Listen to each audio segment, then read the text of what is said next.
নমস্কাৰ। আজি প্ৰতিবন্ধী সুৰক্ষা সংস্থাৰ উদ্যোগত আমাৰ 2026 বৰ্ষৰ হাইস্কুল শিক্ষান্ত পৰীক্ষা আৰু উচ্চতৰ মাধ্যমিক চূড়ান্ত পৰীক্ষা উত্তীৰ্ণ প্ৰতিবন্ধী ছাত্ৰ ছাত্ৰীসকলক বিশেষ সম্বৰ্ধনা অনুষ্ঠান আজি জিলা উত্তীৰ্ণত অনুষ্ঠিত হয় আৰু এই অনুষ্ঠানত উপস্থিত থাকে আজি সভাখনৰ সভাপতিত্ব কৰে আমাৰ প্ৰতিবন্ধী সুৰক্ষা সংস্থাৰ সভাপতি প্ৰসন্ন শৰ্মা ডাঙৰীয়া। মঞ্চত আজি আমাৰ মাজত উপস্থিত থাকে আমাৰ সোশ্যাল জাষ্টিস এণ্ড এম্পাৱাৰমেণ্ট ডিপাৰ্টমেণ্টৰ আমাৰ সঞ্চালিকা সুষমা কাকতি ডাঙৰীয়ানী। আজি এই মঞ্চত বিশেষভাৱে উপস্থিত থাকে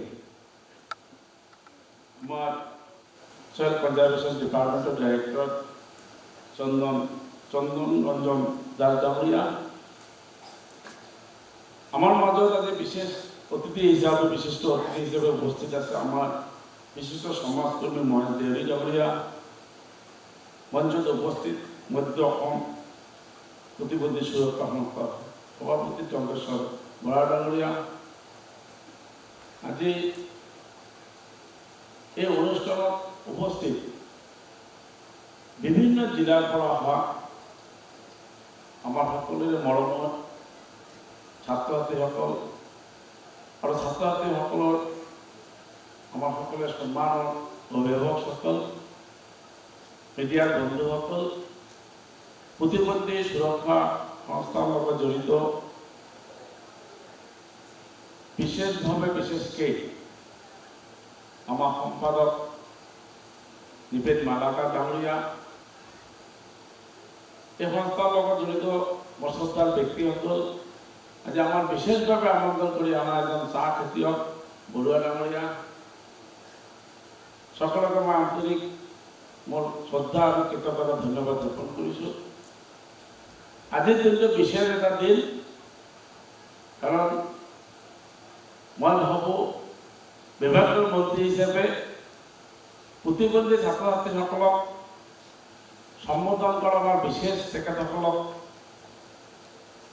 উৎসাহিত কৰাৰ কাৰণে প্ৰতিবন্ধী ছাত্ৰ ছাত্ৰীয়ে যি ব্যৱস্থা লৈছে এই ব্যৱস্থা আমাৰ সকলোৱে তেখেতসকলক চলাত ল'বলগীয়া আৰু মই বিশেষভাৱে মই মন্ত্ৰী হিচাপে তেখেতসকলক মই আন্তৰিক কৃতজ্ঞতা ধন্যবাদ জ্ঞাপন কৰিছোঁ।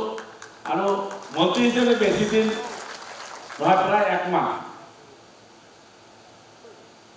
এই মাহত মই আপোনালোকক জনাবলৈ পাই অতি সুখী যে মই খানাপাৰা আমাৰ যিখন আমাৰ দীপ ডাউন স্কুল হয় তাতে এখন অনুষ্ঠানত উপস্থিত আছিলোঁ। আমাৰ ডাইৰেক্টৰ ডাঙৰীয়া আছিল, আমাৰ এণ্টি যিটো ড্ৰাগছ ডে তাতো মই উপস্থিত আছিলোঁ।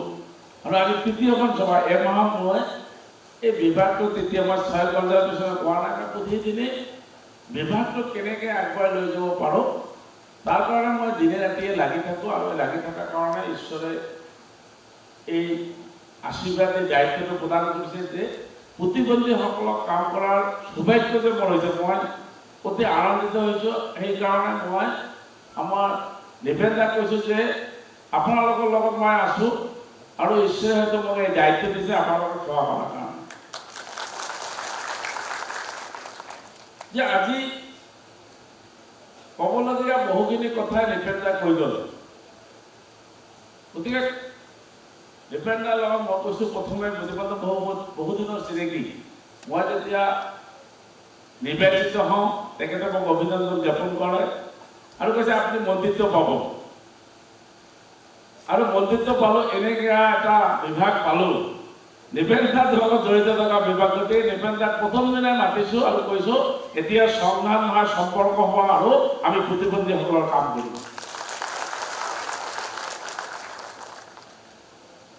ছাত্ৰ ছাত্ৰীসকলৰ উদ্দেশ্যে মই বিচাৰি কথা কওঁ, তাৰ ভিতৰত আমাৰ নিবেদন বা আপোনালোকৰ সমস্যা সমাধান কৰাৰ কাৰণে বিভাগীয়ভাৱে যিখিনি কৰণীয় আছে আৰু কৰিবলগীয়া আছে, নিশ্চয় আপোনালোকক কিছু অৱগত কৰিম। প্ৰতিবন্ধী বুলি কোনো প্ৰতিবন্ধতা নিজৰ মনত ল'ব নালাগে। আৰু যেতিয়া মনটোক নিজে লক্ষ্য স্থিৰ কৰি লোৱা হয়, তেতিয়া কাম সফল হয়। আৰু সেই সফল হোৱাৰ কাৰণে আপোনালোকে আজি মেট্ৰিক পাছ কৰি হায়াৰ ছেকেণ্ডেৰী কোনোবা পাছ কৰিছে, কাৰণ আপোনালোকৰ এটা দৃঢ় মনোবল আছে। যাৰ মনোবল আছে সি চব কাম কৰিব পাৰে। গতিকে ছাত্ৰ ছাত্ৰীসকল এটা দৃঢ় মনোবল লৈ যদি আগবাঢ়ে, তেতিয়া নিশ্চয় জীৱনত সফলতাখিনি লাভ কৰিব পাৰিব। আৰু যিহেতু এই ছাত্ৰ ছাত্ৰীসকলে পিতৃ মাতৃ যথেষ্ট কষ্ট কৰে, মই বিশেষকৈ পিতৃ মাতৃসকলক মই আন্তৰিক ধন্যবাদ জ্ঞাপন কৰিম, বা মই তেখেতসকলক মই শ্ৰদ্ধাৰে আজি সুধিছোঁ যে আপোনালোকে যি ধৰণৰ ল'ৰা ছোৱালীক মৰম কৰে, আপোনালোকে যথেষ্ট আপোনালোকে মহান হৃদয়ৰ মানুহ। কাৰণ আপোনালোকে এই ল'ৰা ছোৱালীখিনিক যথেষ্ট কষ্ট কৰি সমাজক প্ৰতিষ্ঠা কৰাৰ কাৰণে দিনে ৰাতিয়ে কাম কৰে। ঈশ্বৰে আপোনালোকক শক্তি দিয়ক, ঈশ্বৰে আপোনালোকে প্ৰেৰণা দিয়ক, আৰু আপোনালোকৰ ল'ৰা ছোৱালীখিনি সমাজত ভাল মানুহ হিচাপে প্ৰতিষ্ঠা লাভ কৰক। তাৰ কাৰণে মই ঈশ্বৰৰ প্ৰাৰ্থনা ৰাখিছোঁ যে আপোনালোকৰ মনোবলে আমাৰ কাৰণে প্ৰেৰণা। কাৰণ মই দেখা পাইছোঁ যে মা দেউতাকে যথেষ্ট এই ল'ৰা ছোৱালীখিনিক ডাঙৰ দীঘল কৰাৰ কাৰণে আমি যেনেদৰে মা দেউতা কৰোঁ তাতকৈ বহুগুণে বেছি কৰে। আপোনালোকে দায়িত্ব বহুখিনি পালন কৰে। গতিকে এই কামখিনিয়ে আমাৰ এই প্ৰতিবন্ধী ভাই বন্ধুসকলৰ যে আজি বহুখিনি কাম কৰাৰ সুযোগ লাভ কৰা দেখা যায়। আজি প্ৰতিবন্ধী বুলি যদি আমি অকল আপোনালোকক কাম কৰাত বাধা দিওঁ, আপোনালোকৰ সফলতা নাহিব। বহু প্ৰতিবন্ধীৰ সফলতাৰ কাহিনী গোটেই পৃথিৱীত আছে, ভাৰতবৰ্ষ আছে, অসমতো আছে। গতিকে মই এই প্ৰতিবন্ধীসকলে যে ইতিমধ্যে আমাৰ সমাজত প্ৰতিষ্ঠা লাভ কৰিছে, তাৰ দুয়োটা নাম আপোনালোকক মই চৰ্চা কৰিম। আপোনালোকে জানে অৰুণোদয় সিংহ ডাঙৰীয়ানী, তেখেতে ৰেল দুৰ্ঘটনাত ভৰি হেৰুৱাইছিল, কিন্তু তেখেতে লগ পোৱা নাছিল বা মনোবল ভাঙি যোৱা নাছিল। কৃত্ৰিম ভৰি লগাই এই অৰুণোদয় সিংহই ভাৰত নাট্যমৰ দৰে ডেন্স প্ৰেক্টিছ কৰি বিশ্ববিখ্যাত হৈছিল। গতিকে এই যে আমাৰ প্ৰতিবন্ধী হ'লে এইটো কৰিব নোৱাৰি, প্ৰতিবন্ধী হ'লে এইটো কৰিব নোৱাৰি, এই একো কৰিব নোৱাৰিব, সেই কথাবিলাক কিন্তু আজিৰ দিনত নাই। আজি বহু উদাহৰণ আমাৰ মাজত আছে, আৰু এই ধৰণৰ বহু কাহিনী আছে। আপোনালোকে সকলোৱে জানে যে আজি প্ৰতিবন্ধী হোৱাৰ পিছতো অৰুণোদয় সিংহই মাউণ্ট এভাৰেষ্ট জয় কৰিছিল। সুধা চন্দন নামৰ এজন অভিনেত্ৰী হৈছিল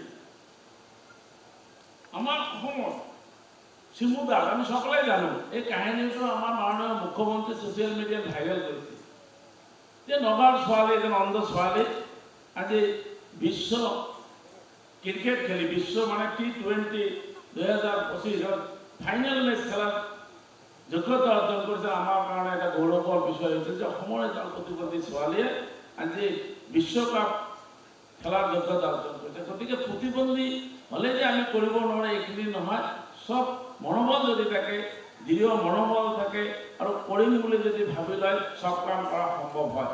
আজি পেৰা অলিম্পিকত বহু প্ৰতিবন্ধীয়ে আজি যোগ্যতা অৰ্জন কৰি নিজৰ লগতে দেশৰ সুনাম কঢ়িয়াই আনিছে, নিজৰ ৰাজ্যৰ সুনাম কঢ়িয়াই আনিছে, নিজৰ গাঁৱৰ সুনাম অৰ্জন কৰি আনিছে, আৰু আমাক যথেষ্ট উৎসাহিত কৰে।